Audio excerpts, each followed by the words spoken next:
Hello everyone, I'm Simeon Lancaster. Welcome to In Depth with TommieMedia, a show that explores campus issues that affect you. A 2013 American College Health Association study showed anxiety is now the #1 mental illness issue among college students. The Mayo Clinic defines anxiety as a feeling of constant nervousness, sense of impending panic, and trouble concentrating, among other symptoms. According to the American College Health Association, 89% of St. Thomas students reported feeling overwhelmed last year, with more than half saying they suffered from anxiety. Today, we'll explore why anxiety is now the leading problem and what can be done to treat it.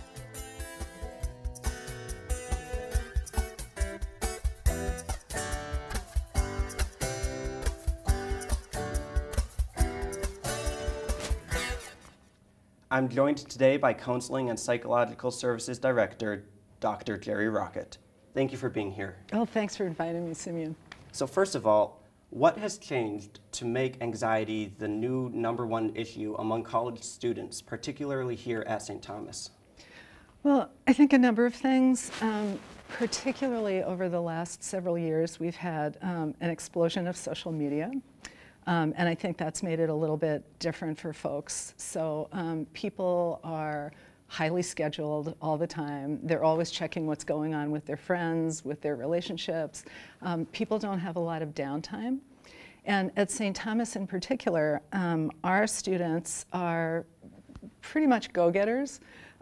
We have students who are very practical, they're very applied. Most of them are going to school full-time, taking a full load of classes.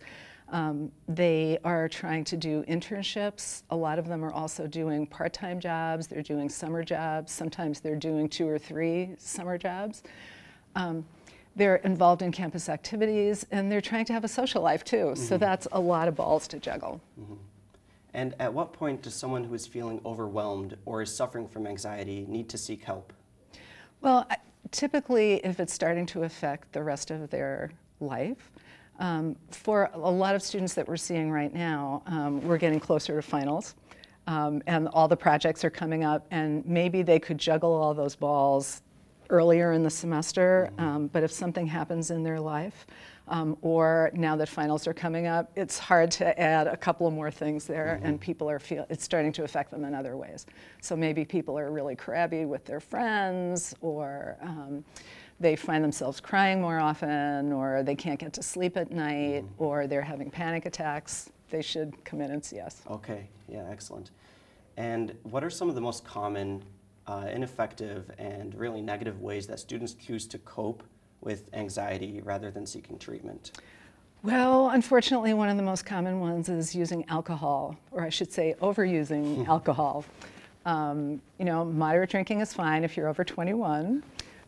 But if people are using alcohol to help calm themselves down, that is not helpful. It's effective. It's effective in the short run because alcohol is actually a depressant, which a lot of people don't know. So people who are depressed should definitely not be drinking alcohol. But if you feel anxious, it calms you down for the short run, but then it makes a whole bunch of other things a lot worse. And why do they turn to those methods? I think there's a myth out there that it helps, and a lot of people in this age group, as you know, think that drinking is a good thing to do.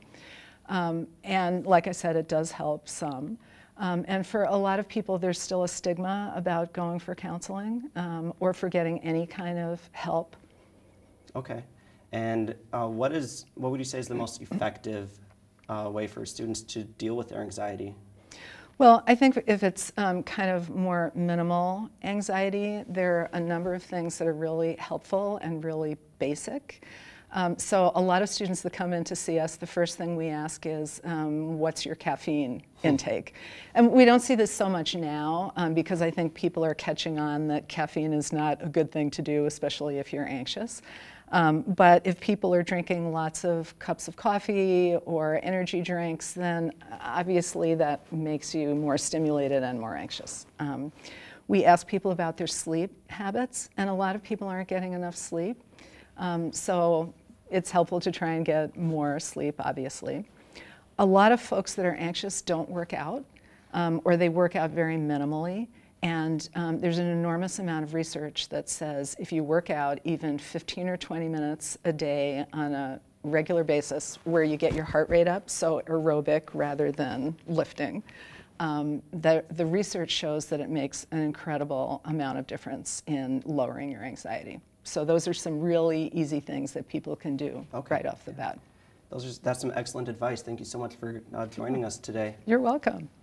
If you have a comment or an idea for a future in-depth segment, tweet it to @TommieMedia. Thanks for joining us with Jeri Rockett. I'm Simeon Lancaster.